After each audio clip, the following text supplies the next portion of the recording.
Hello friends, 8 फरवरी के current affair में आप सभी का स्वागत है। आज सबसे पहले बात करेंगे नागालैंड इशू पे। इस पर हमने कल भी बात की थी।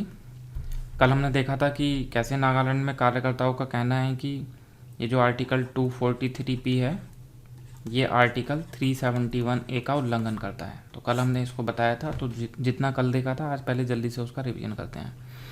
संविधान का भाग 21, इसमें अस्थायी, संक्रमणकालीन और विशेष उपबंध है। इसमें ही कश्मीर वगैरह के लिए भी प्रावधान है। तो उन्हीं में एक आर्टिकल है 371A, जिसमें नागालैंड के लिए विशेष उपबंध किए गए हैं। इस अनुच्छेद में नागालैंड से संबंधित कई प्रावधान हैं। उनमें जो पहला प्रावधान है उसमें है कि निम्नलिखित के संबंध में, यानी कि ये जो बातें हैं इनके संबंध में संसद द्वारा कोई अधिनियम नागालैंड राज्य को तब तक लागू नहीं होगा जब तक नागालैंड की विधानसभा संकल्प द्वारा ऐसा विनिश्चय नहीं करती है। अब ऐसे कौन कौन से विषय हैं?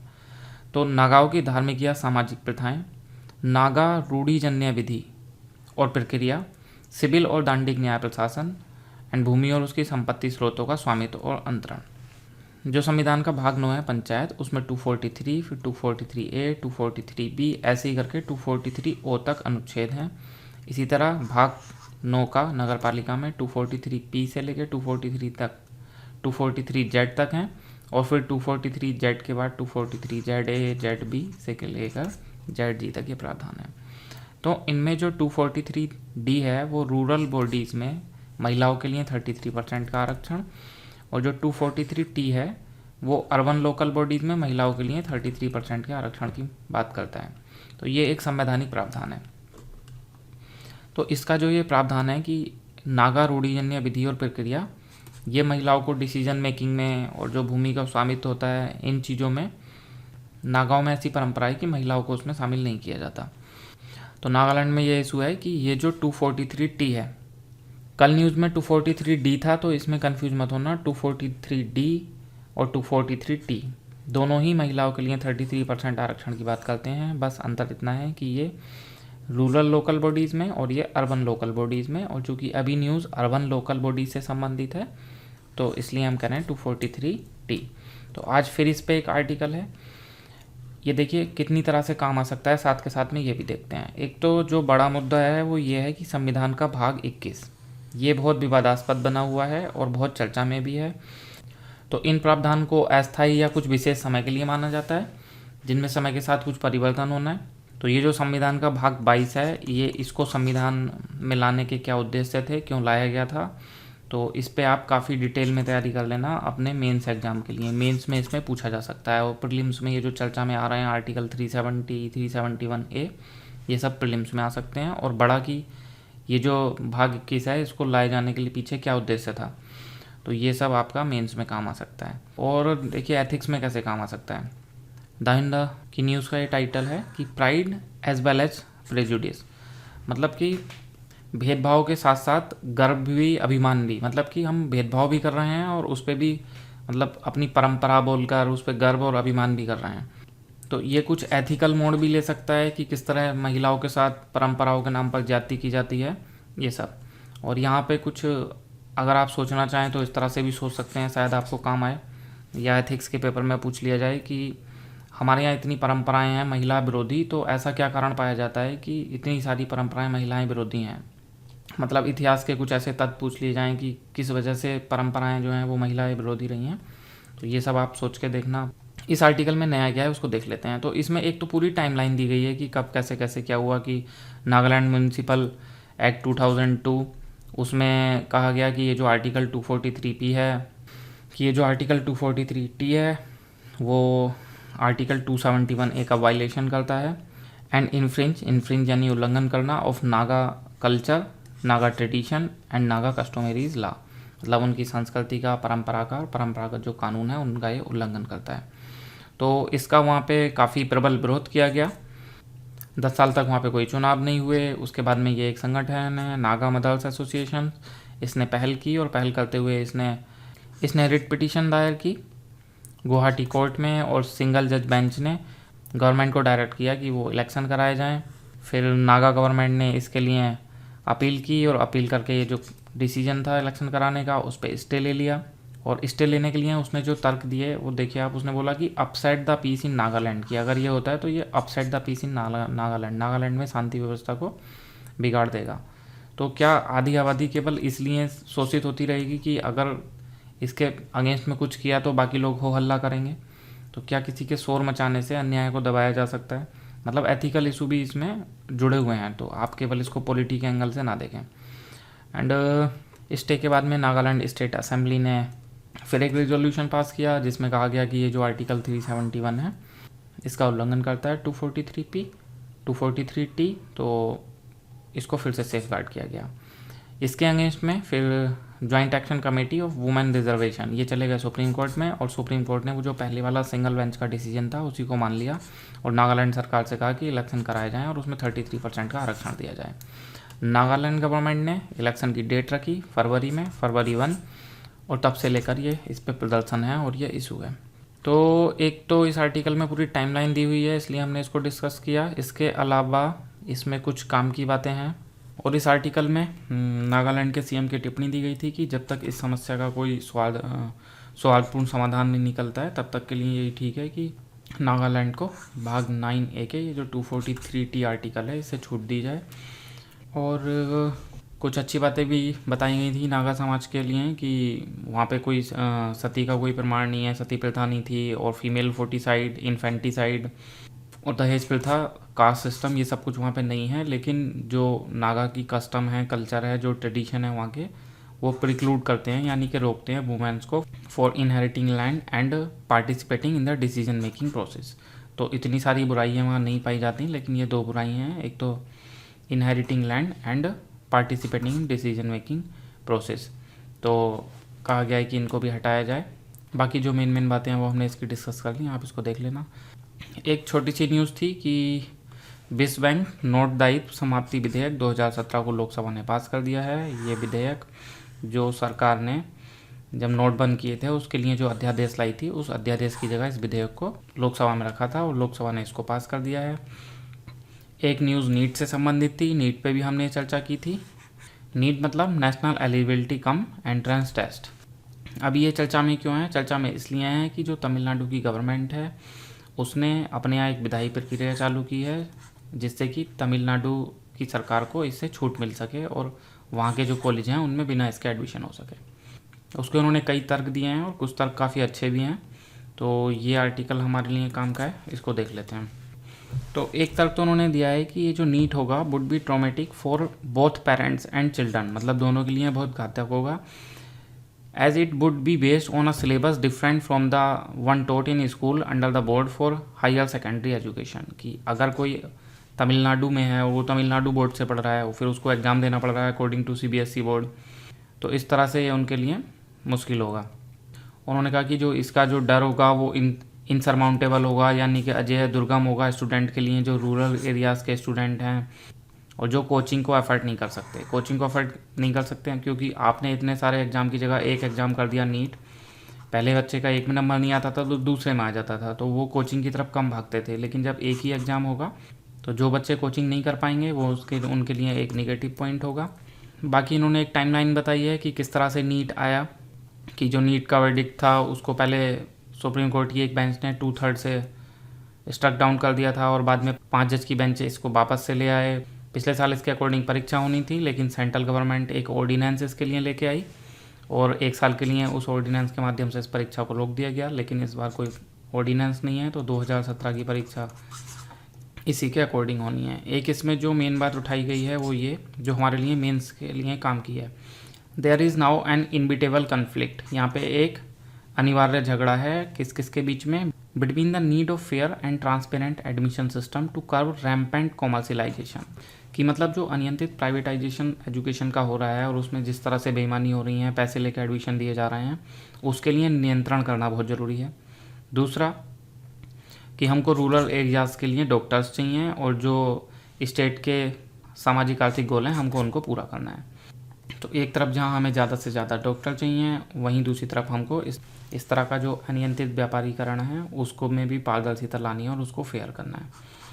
और एक मुद्दा इन्होंने मेंस के लिए ही उठाया है कि बोथ ऑब्जेक्टिव्स आर इंडीड लाउडेबल, कि दोनों ही काफ़ी प्रशंसनीय हैं।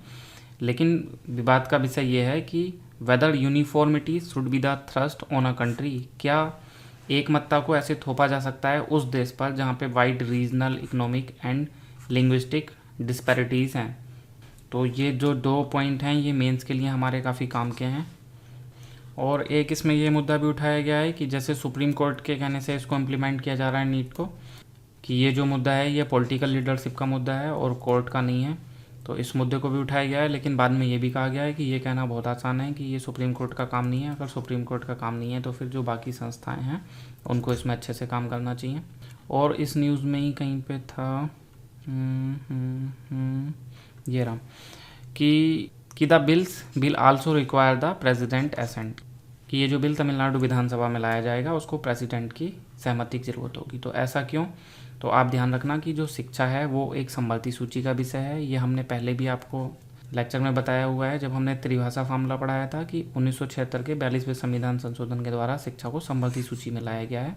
पहले यह राज्य सूची का विषय था, अब इसको राज्य से संभलती सूची में लाए हैं। और संभलती सूची इसके बारे में आपने देखा जब जल्लीकट्टू हमने पढ़ाया था तो उसके साथ में बताया था कि किस तरह से केंद्र और राज्य के कानून के बीच में अगर कोई विवाद है तो केंद्र के कानून को वरीयता दी जाती है। तो ये आप ध्यान रख लेना कि संभलती सूची के विषय पर अगर कोई भी कानून अगर केंद्र के कानून के साथ विरोधाभास है तो केंद्र का कानून मान्य होता है, लेकिन अगर राज्य चाहें तो उसमें छूट ले सकता है। किस तरह से? वो एक विधेयक लाके राष्ट्रपति की पूर्व अनुमति से उसमें वो छूट ले सकता है। एक ये चीज़ प्रीलिम्स के लिए इस बार मोस्ट इम्पोर्टेंट है। तो ये 2 नाम आप ध्यान रखना, आयुष 82 एंड आयुष SG। ये हैं क्या? आयुष 82 ये एक दवाई है जिसको बनाया है central council for research in Ayurvedic science ने। यह है anti diabetic drug. And Ayush SG for rheumatoid arthritis, ये एक तरह का गठिया ही होता है। तो ये हम अभी आगे देखेंगे। जैसे एंटी डायबिटिक आप समझ गए, इसको हम अभी आगे देखेंगे ये क्या होता है। तो एक तो ये 2 दवाई के नाम आपको याद रखने हैं और एक इसी में आपको काम आएगा एक ये वाला नाम ध्यान रखना आप, D5 कॉर्नेम। ये क्या है? ये टाइप 2 डायबिटीज़ के लिए मेडिसिन है, लेकिन इसको बनाया है सेंट्रल काउंसिल फॉर रिसर्च इन सिद्धा। वो था रिसर्च इन आयुर्वेदा और ये है रिसर्च इन सिद्धा। तो ये 3 दवाई के नाम आप ध्यान रख लेना और किस किस लिए बनाई गई हैं ये ध्यान रखना। और बाकी कुछ ये आगे हैं तो इनमें अभी रिसर्च डेवलपमेंट चल रहा है, तो आप पढ़ना चाहें तो पढ़ लेना। वैसे इनसे शायद UPSC नहीं पूछेगा क्योंकि ये अभी फाइनलाइज नहीं है। जैसे कि आयुष D डायबिटीज़ के लिए हैं, आयुष A फॉर अस्थमा के लिए हैं, आयुष PJ7 फॉर डेंगू के लिए, एंड कुछ इसी तरह से यूनानी में भी चल रहा है। तो ये शायद अभी नहीं पूछे जाएंगे, लेकिन ये ऊपर वाले जो 3 नाम हैं इनको आप ध्यान रखना और किससे संबंधित हैं प्रीलिम्स के लिए। बाकी ये हमने कहा था कि इसको अभी देखते हैं। रूमेटॉइड आर्थराइटिस ये क्या होता है? तो हिंदी में इसको बोलते हैं आमावतीय संधि शोथ। एक तरह का जोड़ में होने वाला दर्द होता है। और एक ये लाइन काम में आ सकती है प्रीलिम्स में कि इस रोग में शरीर की रोग प्रतिरोधक क्षमता प्रणाली अपनी ही कोशिकाओं को पहचान नहीं पाती और इसलिए उसे संक्रमित कर देती है। बाकी छोटी छोटी बातें हैं इसमें लिखी हुई हैं, वो आप पढ़ लेना। एक प्रेस इन्फॉर्मेशन ब्यूरो की न्यूज़ थी, law of protection of witness. तो दरअसल ये कोई ऐसा कानून तो अभी नहीं बनाया गया है, लेकिन मंत्री जी ने बताया कि ये जो कानून है अभी इसकी क्या प्रक्रिया है और कहाँ तक ये पहुँचा, और उसमें प्रीलिम्स के लिए कुछ काम करता तो इसलिए हमने ले लिया। एक तो प्रीलिम्स के लिए काम का है कि पुलिस एंड पब्लिक ऑर्डर, ये तो आप जानते हैं कि किस सूची का विषय है, स्टेट सूची का, राज्य सूची का विषय है। लेकिन criminal law and criminal procedure ये एक कंकरेंट सूची का विषय है। तो चूंकि पुलिस और पब्लिक ऑर्डर राज्य सूची का विषय है, तो राज्य में शासन व्यवस्था बनाना, वहाँ के लोगों की रक्षा प्रदान करना, ये सब राज्य के अंतर्गत आता है। और जो विटनेस होते हैं वो भी उस राज्य के नागरिक हैं, तो इनकी सुरक्षा करना भी उस राज्य का दायित्व है। तो इससे संबंधित जो भी कानून बनाना था वो राज्य को बनाना था, लेकिन लॉ कमीशन ने अपनी 198 रिपोर्ट में कुछ रिकमेंडेशंस दिए विटनेस को सुरक्षित रखने के लिए, और केंद्र सरकार ने इन रिकमेंडेशंस पे बेस्ड एक बिल बना के उसको सर्कुलेट किया सभी स्टेट गवर्नमेंट में और यूनियन टेरिटरीज़ के एडमिनिस्ट्रेशन में। लेकिन चूंकि वहाँ पे कोई कंसेंसस नहीं बन पाई तो सेंट्रल गवर्नमेंट ने इस इशू को रेफ़र कर दिया bureau of police research and development को नवंबर 2016 में, और जब यहाँ से सिफारिश आएंगी तब इन पे कुछ कानून बनाया जाएगा। तो ये पूरा प्रोसीजर था जो एक क्वेश्चन के आंसर में उन्होंने बताया। इसमें 2 चीज़ें अभी हमारे काम की हैं। एक तो ये कि पुलिस एंड पब्लिक ऑर्डर आप ध्यान रखेंगे स्टेट सब्जेक्ट है, and criminal law and criminal procedure concurrent list में आता है। बाकी रिफॉर्म्स लेबर लॉ में क्या क्या रिफॉर्म किए गए हैं उनके बारे में बताया गया था कि बोनस के लिए बेस लिमिट को बढ़ाया गया है, 14 साल से कम उम्र के बच्चों के लिए जो प्रावधान है उनकी बात की गई है, और एम्प्लॉय स्टेट इंश्योरेंस में जो बेच की सेलिंग है उसको बढ़ा दिया गया है। पहले 15,000 तक के लोग इसमें इंश्योरेंस करा पाते थे, अब 21,000 तक पर मंथ कमाने वाले करा पाएंगे। एंड जो बेज एक्ट है 1936 का, उसमें कुछ संशोधन करके जो पेमेंट है उसको डायरेक्ट अकाउंट में डालने की बात की गई है। एंड एक ये श्रम सुविधा पोर्टल है, ये आप ध्यान रखना कि श्रम सुविधा पोर्टल बनाया गया है। इसमें हर लेबर को एक यूनिक लेबर आइडेंटिफिकेशन नंबर दिया जा रहा है, और एक ये कि portability of employ provident fund, ये हम पहले भी बता चुके हैं कि एक एम्प्लॉय को यूनिवर्सल अकाउंट नंबर दिया जाता है, और अब उसको जॉब चेंज करने पर भी अपना प्रोविडेंट फंड का अकाउंट चेंज नहीं करना पड़ता, वो सेम अकाउंट रख सकता है। एक ये तमारा पोर्टल है, तो ये आप ध्यान रखना तमारा क्या है, यूपीएससी इस तरह के नाम अक्सर पूछ लेता है, तो तमारा आप ध्यान रखना तमारा क्या है प्रीलिम्स के लिए। तो तमारा एक पोर्टल है, क्यों बनाया गया है, तो इसका ऑब्जेक्टिव है to enhance transparency and accountability as a part of ease of doing business. किस सेक्टर से संबंधित है, माइनिंग सेक्टर में जितनी भी ऑक्शन होंगी वो इस पोर्टल के द्वारा होंगी, तो ये आप ध्यान रखना। और तमारा की फुल फॉर्म ध्यान रखना, transparency, auction, monitoring and resource augmentation. और कुछ इस तरह की छोटी छोटी बातें शायद प्रीलिम्स में काम आ जाएं कि जो तमारा है वो covers block wise, state wise, mineral wise information of the blocks of auctions, जिनको ऑक्शन किया जाना है उनकी block wise, state wise, mineral wise information इस पर अवेलेबल होगी।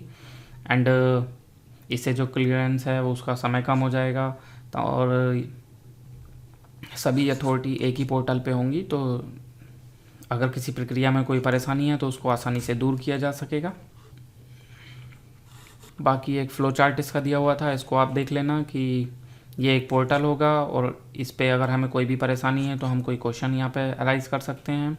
वो क्वेश्चन जो संबंधित अथॉरिटी होगी उसको भी जाएगा, और साथ में वो मिनिस्ट्री ऑफ माइंस को भी जाएगा, और ये यहाँ पे इसके खिलाफ एक्शन लेंगे और जल्दी से उस परेशानी को दूर कर लिया जाएगा। तो मतलब एक पूरे प्रोसीजर को ऑनलाइन किया जा रहा है, तो ये आप ध्यान रखना। मेंस में भी ये काम आ सकता है, लेकिन फ़िलहाल देखो आप इसको प्रीलिम्स के लिए कि तमारा क्या है, तो इसको आप ध्यान रख लेना। एक ये है टाइम फॉर अपग्रेड, तो ये दरअसल जो हमने अभी 15-20 दिन पहले एक आर्टिकल कराया था सेना में सुधार से संबंधित, कि देहरादून में एक मीटिंग हुई थी, और उसमें थल सेना, वायुसेना और जल सेना, इन तीनों के लिए एक अध्यक्ष की बात की थी, जो इन तीनों के बीच में कोऑर्डिनेशन करेगा, और गवर्नमेंट और इन तीन सेनाओं के अंग के बीच में भी कोऑर्डिनेशन का काम करेगा। परमाणु अस्त्र की कमांड भी इसके पास होगी, तो वहाँ हमने डिटेल में आर्टिकल किया था, तो वही आर्टिकल है, द हिंदू में था, टाइम फॉर अपग्रेड। तो इसको आप हिंदी में पढ़ लेना, ये यहाँ से समझ में आ जाएगा। 24 जून वाले लेक्चर में हम इसको डिटेल में बता चुके हैं कि 3 नए कमान भी गठित किए गए हैं। तीनों कमान के नाम भी बताए थे, अंतरिक्ष सुरक्षा, साइबर सुरक्षा, विशेष अभियान, और ये भी बताया था कि ये एकीकृत कमान होंगे।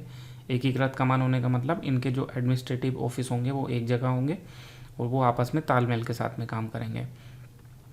और उसी में बताया था कि सैन्य बलों के कमांडरों का अध्यक्ष पद सृजित करने के फैसले पर भी मुहर लगाई गई है, और ये जो अध्यक्ष पद होगा जो सेना के तीनों अंगों के मौजूदा प्रमुख होते हैं उनके समकक्ष ही होगा, और परमाणु हथियारों का नियंत्रण भी करेगा।